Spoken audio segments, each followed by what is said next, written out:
What's going on, guys? Still here. I gotta re-record this because it captured the other window. Weirdly enough, Shadowplay was being goofy. I'm just gonna run through this just a little bit quicker than I did last time. I just got a pool installed, so I don't really have much time to talk about this.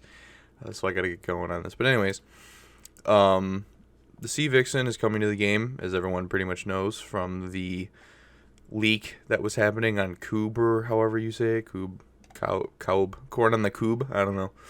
Uh, but yeah, so everyone thinks that it's shot down like a Vigan or something. I think it's just like a Dragon or something. Who knows? A Vigan could be coming. I don't know. Smin already denied things like the Tomcat, so who knows?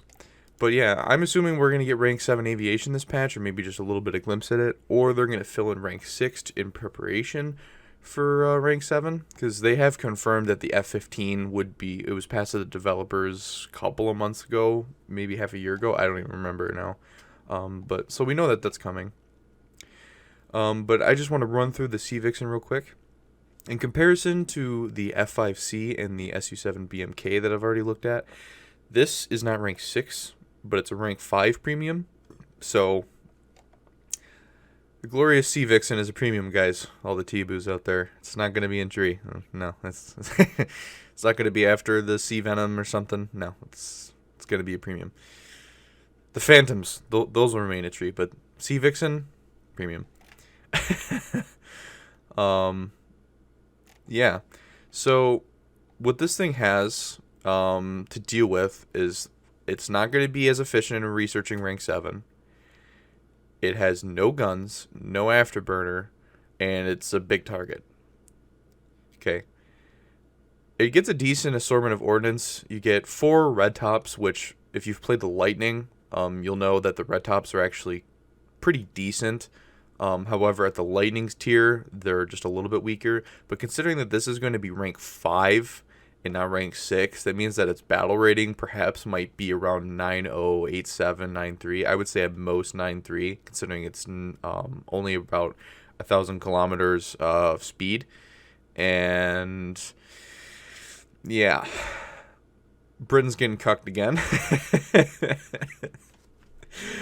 Oh man, I'm gonna get this thing though. I really like this thing. I like the look of it. I like the red tops. And I've been needing a good ground pounder for Britain. Because I like to grind the British tank tree, but I kind of stopped at the first chieftain, or so, like that kind of area, because the hunter is 9.7 and its ordnance doesn't reflect the battle rating. But something like this, if it's like 9.0, would actually be much better. Just to have bullpups and red tops. So not having to up tier myself into possibly 10.7 with a couple of 8.7s, maybe a 9.0 or 2 is ridiculous. So yeah, this is the premium. And also, I guess here it says you can take fire streaks.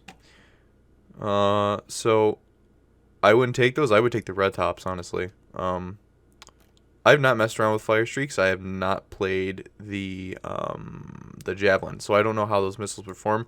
I heard that they don't have a proximity fuse and they have to actually like impact the aircraft.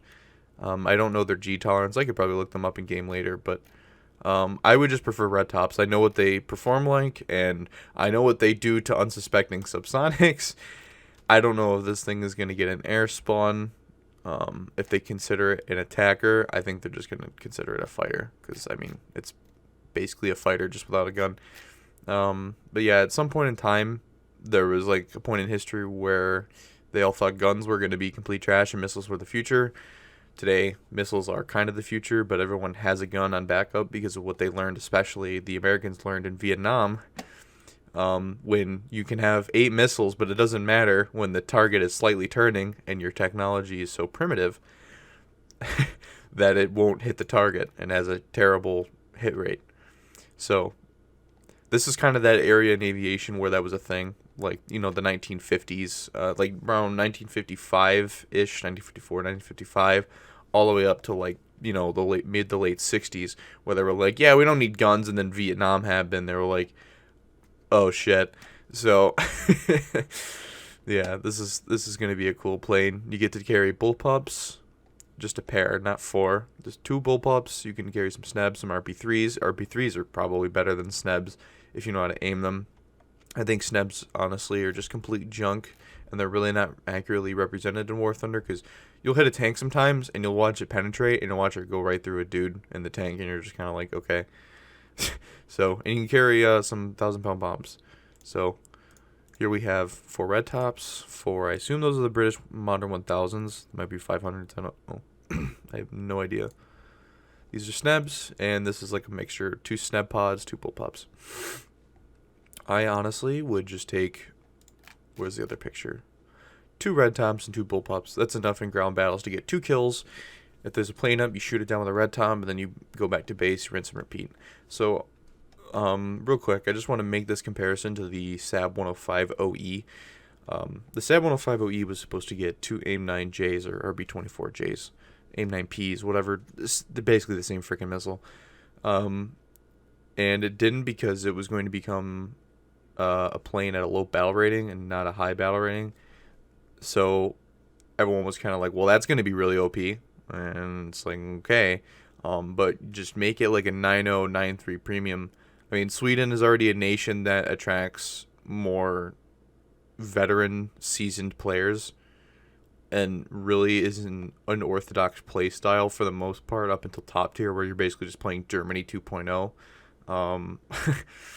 But like, I think the SAB 105 OE should have kept them, and it should have been like a 9.3 plane. Because look, yeah, you get to 20 RB-24Js, but you're on a SAB. You don't have a main cannon. Of course, you could have taken the loadout with it. I get that, or the 2 RB-05s. So you could get up at most 4 air-to-air kills. However, it's a SAB and not like a nimble fighter. At high speeds, the SAB really compresses, especially with the armament on it, with like the big missiles and stuff. So I think it would have been a very high risk, high reward kind of aircraft. But it is basically just a ground attacker. Like, its role, the missiles are secondary, but in War Thunder, people will use them as the primary kill if they want to play. If they don't play tanks, they don't have the Swedish top tier tanks, or hell, they don't even have the CV90-105 premium, they're going to want to play ARB. So they're going to go offensive on it in purpose, because ground striking ARB has not really ever been a valid tactic since the Horton got nerfed. Really, to be honest with you, that's just my opinion. You can say American cast, whatever, but yeah, basically the missiles were secondary. They are intended to be a secondary, you're screwed option, not a go hunt down sabers and MiGs kind of weapon, or kind of aircraft. It's not meant to be used in that way on that plane. So the Sea Vixen is very similar, where you just get to basically think of, instead of 2 RB-05As, which yes, they can kill aircraft, bullpups cannot. They don't have an airburst proxy fuse. You can think of it that way, and then 2 red tops, which are basically, for what this battle rating is probably going to be, probably better than the AIM-9J, considering it's basically a medium-range air-to-air IR-guided missile. And I think the red top looks cool. I think it's a cool-looking missile. I think the Sea Vixen's a cool-looking plane, and that it's going to be a pretty fair premium. Now, I don't think this is a pre-order premium. This is probably just going to be for gold, because they didn't make any sort of pre-order offer. So, yep. There you go, Britain. There's your Sea Vixen. Fork up $50. Fork up $50 for a cool aircraft. Same thing with I saw Ash's community post a couple days ago where he was saying the F5C is a premium, and it would have probably been better off as just an entry, but we might just get the F5E entry. That's what I assume. I don't know if he even thought about that, but still having something like the F5C be premium. I mean, it's just whatever. It's just power creep at this point. That's just how it is. You buy the Hunter premium, and you're like, wow, 2 AIM-9Es and a Hunter? I mean, that's pretty okay, but I'm 9.7. I'm not like a 9.0 Hunter. Get my ass kicked. Although I think it's still a good plane, but... And then, like, later on, you buy that, and then Sea Vixen comes in, you've got no guns, but you got 4 red tops. So you have 4 almost pretty much guaranteed kills if you sneak up on somebody, and they don't even know what they're doing. It's like, that's just how it goes. So, yeah. I think it's cool. Really, really think this plane is cool. God, I want it right now. But yeah. Anyways, guys, that's pretty much it for me. As always, I'll leave the link to the Devblog in the description if you want to take another read, another look at it. Maybe get yourself a nice wallpaper. But yeah. Anyways, guys, as always, I'm Stu Wolf, and I'll see you guys next time.